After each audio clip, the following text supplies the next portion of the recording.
What a beautiful morning it is. Good morning, Tiklu. Good morning. আজকে হচ্ছে রবিবার 22 September daughters day. ও তাই? Yes, yes. আমি share করেছি তার মেয়ের ছবি।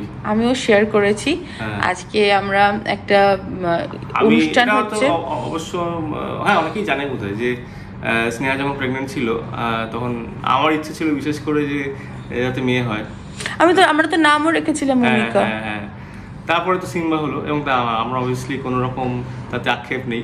মনেই পড়ে না যে সিম্বা ছাড়া আমার কোনো একটা জীবন ছিল। আরেকটা জিনিস আমার মনে হয় সেটা হচ্ছে এইটাই কথাটাই যে সিম্বা যেন বিগত 40 বছর ধরেই রয়েছে। হ্যাঁ আমারও তাই মনে হয় যেন কোনোদিন যে মানে ওকে ছাড়া যে আমাদের একটা সংসার ছিল বা ওর ছাড়া যে আমার আগে একটা জীবন ছিল আমার মনেই পড়ে না। It's like always with him. সবথেকে মজার ব্যাপারটা হচ্ছে প্রত্যেক বছর তো ওর মধ্যে একটা আমূল পরিবর্তন আসছে, প্রত্যেক মাসে প্রত্যেক দিন। হ্যাঁ মানে প্রত্যেক এক বছর গেলে আর কি সেই পরিবর্তনটা খুব চোখে পড়ার মতো আর কি।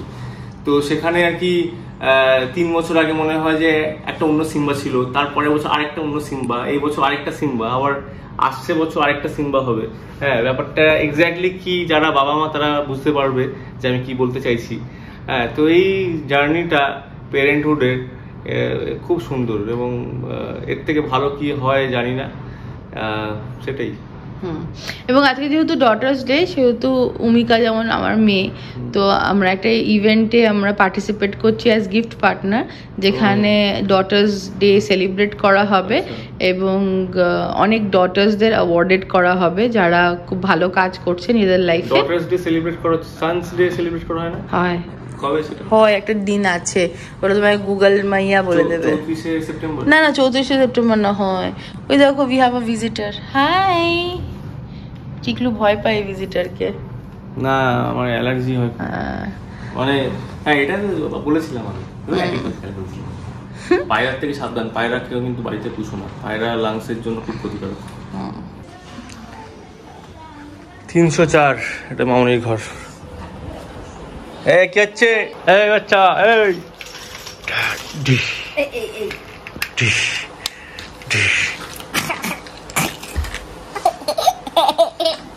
আমাদের গাড়িটা দেখাচ্ছে এখান থেকে। আর এই জায়গাটাতে কোথাও একটা আমাদের ক্যাফের একটা কাজ চলছে, গিয়ে দেখে আসি। বাই। এই বাবা এখন আমি আর সিংহা যাচ্ছি একটু কাজ দেখতে। গেস্ট হাউসের বাইরে আমাদের ক্যাফের কাজটা হচ্ছে। না এরকম করতে নেই বাবা, চলো। ক্যাফের ব্যালকনিতে একটা মেকওভার হচ্ছে, তো সেটার কাজই এখানে বাইরে হচ্ছে শুনলাম, গিয়ে দেখে আসি একবার। চলো। জুতো খুলে গেছে বাবা? আচ্ছা চলো। ওই যে এইখানটায় ওয়েল্ডিং এর কাজটা চলছে। ক্যাফেতে যে ব্যালকনিটা রয়েছে ওটা এমনি আনইউজ পড়েছিল এতদিন, তো ওই জায়গাটা একটা সুন্দর সিটিং এরিয়া বানানো হচ্ছে যেখানে ল্যাপটপ নিয়ে বসে কাজকর্ম করা যাবে। এই চলে আসো। বাঘটাকে ডাকবো? তাহলে আসো, হাত ধরো। ব্রেকফাস্ট করেছো? কি খেয়েছো? দুষ্টুমি করছে, চোখে মুখে দুষ্টুমি। কি করবে? দুষ্টুমি করবে? দুষ্টুমি বাড়ি কোথায়? বাদিকে বাড়ি? ওটা ডান দিক। হ্যাঁ বাদিক এটা, এই যে এটাকে বাদিক বলে। দেখো কি হয়েছে? বাঘ কামড়াবে? বাঘ কোথায় আছে? বাঘ কোথায়? জঙ্গলে? তোমার কামড়াবে না? কেন? কার্গো প্যান্ট পরা আছে। ও তোমার কার্গো প্যান্ট পরা আছে বলে? এই রে আমার চশমাটা গেল, ঠিক করে দাও। যা এই বাবা পাওয়ার আছে। না না হ্যালো এভরিওয়ান, তোমরা সবাই কেমন? Yes third floor. Hello everyone, তোমরা সবাই কেমন আছো? চলে এসেছি আবার একটা ঝকঝকে থেকে সুন্দর ব্লগ নিয়ে। আজকে হচ্ছে রবিবার।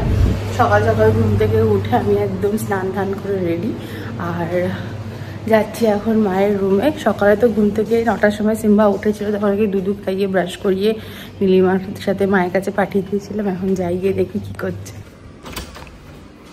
Hello mother.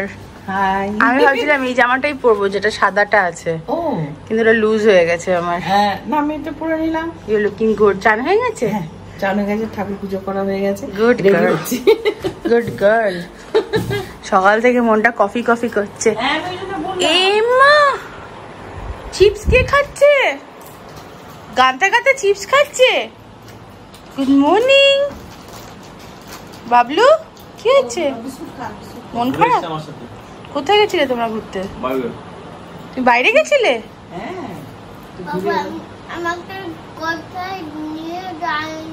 কোথাও নিয়ে যায়নি? এ বাবা, জঙ্গলে গেছিলাম, জঙ্গলে বলো বাঘ দেখলাম। বাঘ ডাকছি তো। তুমি বাঘ দেখেছো? না বাঘটা কামড়াচ্ছিল না? তুমি কার্গো পড়েছিলে, কামড়াতে পারলো না তাই না? কোথায়? কালকে আমি ওকে চুপ, আমাকে এটা কি একটা কথা বলছি, ওটা ছাগল না কি বলেছি, আমাকে বলছে কি না আম্মা আমায় ছাগল বলবে না, আমি মানুষ। পুতুল আমি কেমন লাগছে দেখতে? জামাটা ভালো লাগছে পরে? Thank you. হ্যাঁ কার মতন লাগছে দেখতে? Thank you. তুমি যে ঘোড়াতে নিয়ে যাওনি বাইরে অবধি, তোমাকে ভালো লাগছে না? না খুব ভালো লাগছে। শুধু লাল গেঞ্জি পরেছে, প্যান্ট পরেছে, আমার বুকু লাল গেঞ্জি পরেছে, জিন্স পরেছে। সিম্বা পাপা সেম সেম। আমার বুকু তো সেম সেম হয়ে গেছে না। এটা কে বানালো?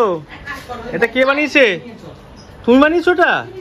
হ্যাঁ কি সুন্দর, মাই গড। ছবি তুলো গাড়িতে তাড়াতাড়ি চলে। তুলেছি তো।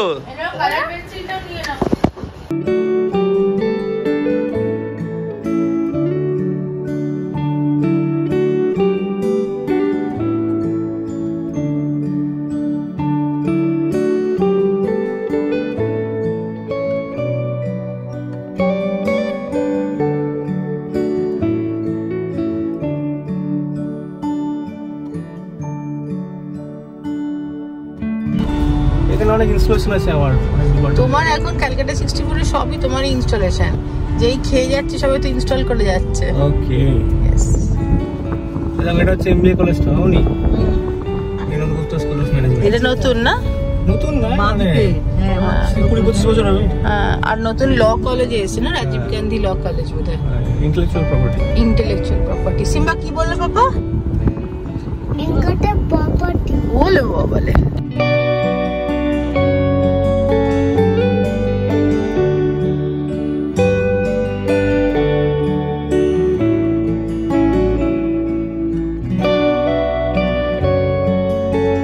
ব্রিটিশরা এই বিল্ডিংটা বানিয়েছিল হিজলি সেল হিসেবে, তো স্বাধীনতা সংগ্রামীদের এখানে আটকে রাখা হতো।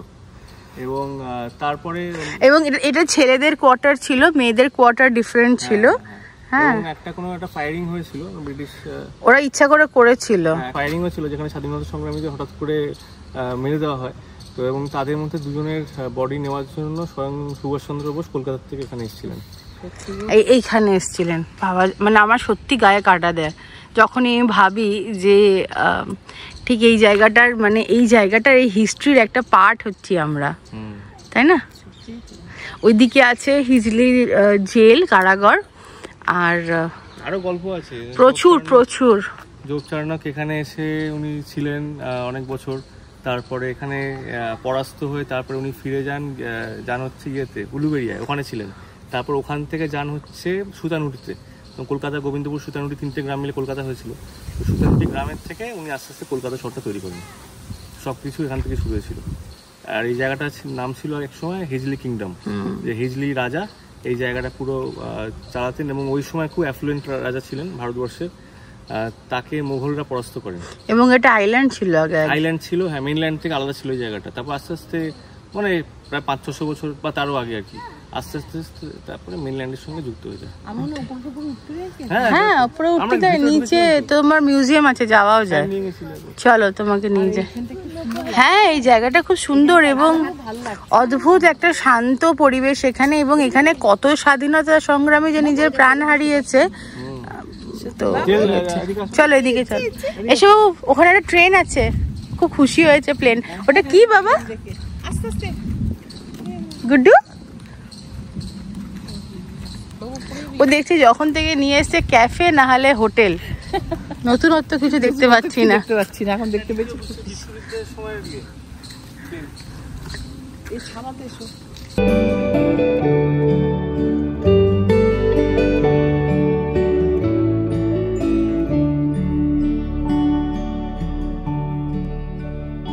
Hijli prison cell. এটা স্বাধীনতা সংগ্রামীরা কত কষ্ট করে আমাদের স্বাধীন করেছে, আমরা নিজেদের পড়াশোনা করে নিয়েছি, কি অবস্থা করেছি দেশটার। এই দেখো, দেখেছো?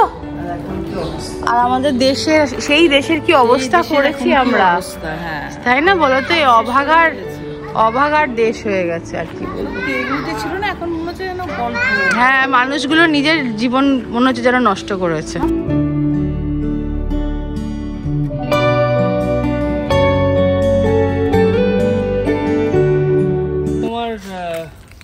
সেকেন্ড ওয়ার্ল্ড ওয়ারের সময় ইউএস এয়ারফোর্স এই জায়গাটা অকুপাই করেছিল। মানে দ্বিতীয় বিশ্বযুদ্ধের সময় দুখানা পার্টি ছিল, একটা হচ্ছে দ্য অ্যালিস, একটা ছিল দ্য এক্সিস। অ্যালিসে কারা ছিল? ইউকে ছিল, ইউএস ছিল, আর অন্যান্য দেশ ছিল। তো সেই সময় এখানে ইউএস এয়ারফোর্স একটা ক্যাম্প করেছিল। এবং এটা একটা গুজব আছে, আমি জানি না কতটা সত্যি, যে হিরোশিমা নাগাসাকির বম্বিংয়ের সময় ইউএস এয়ারফোর্সের কিছু কিছু বিমান এখান থেকেই রিফুয়েলিং করে জাপানের উদ্দেশ্যে হতেই হবে, কেন কি অত লম্বা আসতে পারবে না। সেদিনকেই তো একটা ফ্লাইট তোমার ইয়ে থেকে, ওই কোথা থেকে যেন, ফ্রান্স থেকে, এয়ার ফ্রান্স থেকে যাচ্ছিল হচ্ছে হংকং, মাঝখানে কলকাতা এয়ারপোর্টে নেমে তেল ভরেছে। তার মানে এটাও সত্য। ভাবো, ওই সময় পুরো পৃথিবীটা দুটো ভাগে ভাগ হয়েছিল। দ্য অ্যালিস, সেখানে ইউকে, ইউএস আর ইউরোপের কিছু আর অন্যান্য দেশ ছিল। আর এদিকে ছিল তোমার অ্যাক্সিস, যেখানে তোমার নাজিরা ছিল, জার্মান ফার্মান, ওরা। এসব আমি এত পড়েছিলাম, কিন্তু এত এখন আমার মনে নেই। আমি আসলে ইতিহাসে, আমি দুটো সাবজেক্টেই ভালো ছিলাম। ইতিহাস আর একটা ছিল ইংলিশ, আমার ফেভারিট সাবজেক্ট ছিল। বুঝতে পেরেছি। তো হ্যাঁ মা, চলো ওইদিকে। আমি আর যাবো না, ওগুলো গাড়ি। এখন এই এরোডোমের ভেতরে এখন সব গাড়ি বাস থাকে। কি সুন্দর না মা? freedom park in memory of those who dreamt of a self-reliant India free from poverty, strife and ignorance. শুধু এগুলোই আছে এখন। এই যে হিজলি শহীদ ভবন, সেখানেই সামনে দেখো নেতাজি সুভাষচন্দ্র বোসের বাণী আছে, তু শেরে হিন্দ আগে बढ़, मरने से फिर भी तू ना डर, आसमान तक उठा के सर, जोश वतन बढ़ाए जा, নেতাজি সুভাষচন্দ্র বোস। এই যে চলে এসেছি এবার কর্মভূমিতে। ইয়েস, ক্রসিং এ দাঁড়িয়ে আছে। তো আমরা ক্যাফেতে এসে গেছি। উফ, ভালো ঘুরলাম, কিন্তু যেহেতু বাইরে রোদ অবভিয়াসলি, তো একটু শরীরটা ছেড়ে দিয়েছে এই পাখার তলায় বসে। বাট জায়গাগুলো এত সুন্দর, প্রত্যেকবারই ভাবি যে সবাইকে নিয়ে ঘুরবো টুরবো, কিন্তু হয়ে ওঠে না কাজের চাপে। এখনই মোটামুটি ধরো বাজে 1টা, 2টো থেকে আজকে এখানে এক্সিবিশন আছে। তো এবার লাঞ্চ টাইম হলে ক্যাফেও বিজি হয়ে যাবে। তারপরে সন্ধ্যেবেলা থেকে অনেকে আসে, এমনিও দেখা করতে কত মানুষে আসে। কালকে একজন এসেছিলো, বললাম, অনেকেই আসে। তো এই হচ্ছে ব্যাপার। চলো, আমি এখন ফাইনালি আমি আর মা সকালের ফার্স্ট কফিটা খাবো। হ্যাঁ, এই যে আমার মোকাচিনো। প্রিয়া রানী, কালকে ঘুম কেমন হয়েছে? ভালো হয়েছে। আর ব্রেকফাস্ট করেছিলে সকালে? হ্যাঁ, আমি আর নিরিমা কি খেলে তুমি? মানে ব্রেড ছিল, জ্যাম ছিল। আচ্ছা, ঠিক আছে ঠিক আছে। চলো, আর এখানে কেমন লাগছে খড়গপুরে? মজা লাগছে না? এই তো সব বন্ধুরা এখানে, ওইখানে দিয়ে দাও, এই যে এখানে। হ্যাঁ, এখানে সব বন্ধুরা আছে প্রিয়া রানীর, নাকি? প্রভাস, কালকে তোমাকে তো কেস খাইয়ে চলে গেছিলাম আমি আবার, তাই না? হ্যাঁ, দোকানে। তারপরে প্রভাস আবার, মানে প্রভাস বুঝে গেছে ব্যাপারটা। যখন আমি বানারসে ছিলাম তখনও একটা শাড়ি ওরকমভাবে বিক্রি করেছিল। তোর মনে আছে প্রসেসটা, ড্রিলটা ওর মনে আছে। এই তো ক্যালকাটা 64 টিম। হ্যাঁ, কি গো?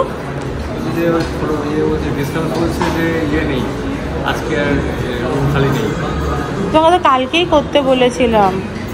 স্যারকে বললাম, আমার সাথে দীঘা চলে, 8টার সময় দীঘা বেরিয়ে যাই এখান থেকে, 2 ঘন্টা। তো ক্যাফেতে বসে এতক্ষণ ব্লগ এডিট করলাম। আর ওইদিকে কলকাতা থেকে ফোন আসছে, অনেকেই আসতে চাইছে আজকে যেহেতু সানডে, সেগুলোকে নেক্সট সানডে সব পাঠাচ্ছি। এই হচ্ছে ব্যাপার। সামনের রবিবার আমার অ্যাকচুয়ালি দুর্গাপুরে অডিশন বলছি, দুর্গাপুরে এক্সিবিশন করার ছিল, কিন্তু এখন পুজোর আগে এত প্রেশার, তার জন্য আমি ভাবলাম যে এখন থাকুক, পরে যাব, তাই না? ওটাই, কারণ কি সানডে সবাই আসতে চায়, এটাই হচ্ছে ব্যাপার। এখানে আঁকা আঁকি চলছে। এটা হচ্ছে বারাডিগি বাংলো, এটা হচ্ছে ডুয়ার্সে, এবং এটা একটা কলোনিয়াল লাক্সারি এক্সপিরিয়েন্স তোমরা এখানে পেতে পারো। অ্যান্ড এটা তোমার 200 বছরের একটা টি এস্টেট, তো ভীষণ সুন্দর জায়গাটা। আমরা মোস্ট প্রবাবলি পুজোর পর এখানে যাচ্ছি, আর তোমরাও যদি এখানে যেতে চাও তাহলে দেখো নিচে বুকিং ডিটেলস আছে, আর ওয়েবসাইট ভিজিট করতে পারো। 2টো বাজতে আর 5 মিনিট বাকি, তো আমি চলে যাবো আমার এক্সিবিশনের জায়গায়। অ্যান্ড তোমরা এই যে বারাডিগিটা দেখতে পারো, এখানে আমরা যাবো অবশ্য পুজোর পরে, তখন তো ডেফিনেটলি তোমাদের দেখাবো। পুজোর ছুটিতে কিন্তু ডেফিনেটলি যেতে পারো, ভীষণ ভালো লাগবে। আর কালকে আমাদের ক্যাফেতে একটা টি টেস্টিং আছে, এই বারাডিগির যে এস্টেটটা আছে ওখানকার টি টেস্টিং চলবে এখানে। তো কালকে মোস্ট প্রবাবলি আমাদের এখান থেকে বেরোতে 1টা-2টো বাজবে। সিম্বার লাঞ্চ রেডি, এই যে ভাত, ডাল, তার সাথে বাড়ি থেকে চাল ডালটা নিয়ে আসা হয়েছে। বাবা, এটা বিশাল বড় বানিয়েছো। এটা খাইয়ে নিয়ে গিয়ে ওকে একটু ঘুম পাড়াও, তোমরাও খেয়ে নাও। তোমার চেলো কাবাব তো, প্রন চেলো কাবাব। প্রিয়া রানী সকাল সকাল বৌনি হয়ে গেল তাহলে আমাদের। এইখানে কিন্তু দেখো সবাই তসরটা খুব পছন্দ করছে না? আমরা কিন্তু এখানে প্রচুর তসর বিক্রি করেছি কালকে থেকে আজ পর্যন্ত, তাই না? সব ম্যাক্সিমাম তসরই গেছে, তাই না? সব সিল্ক মার্ক দেওয়া তসর গেছে।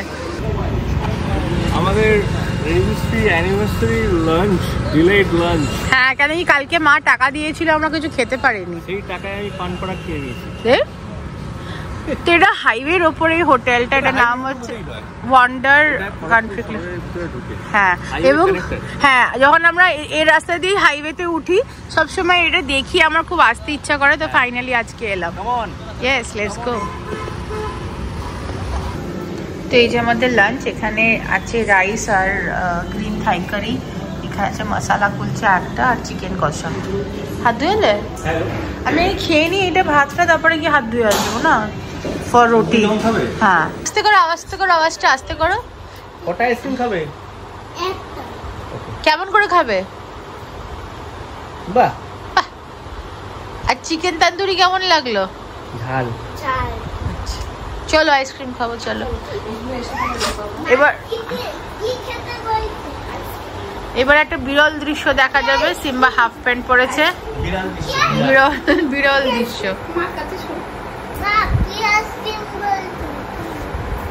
কি আইসক্রিম? স্ট্রবেরি। আচ্ছা ঠিক আছে, বলছি সরবেরি। সরবেরি খাবো।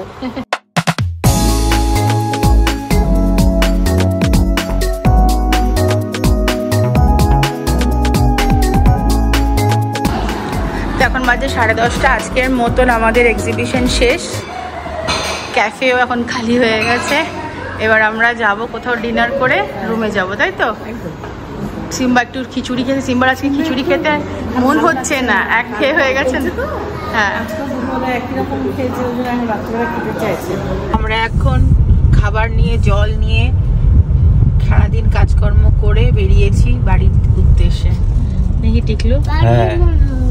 একটা জঙ্গলের রাস্তা দিয়ে। এই যে আরেকজন ব্লগার, প্রিয়া দ্য ব্লগার। এই যে অন্ধকার রাস্তা। সিম্বু, এটা কার? পুষ্পার গলি বলছে। ও সিম্বু, তুমি কি খেলে এখন? দুধু খেয়েছো? কেক খেয়েছো? আমি এনেছি তো। আর এই যে আমরা ফ্রেশ হয়ে এলাম, এটা হচ্ছে মায়ের রুমে, আর এখানে খাবার দাবার আছে, মা একটু সার্ভ করে দিচ্ছে সবাইকে।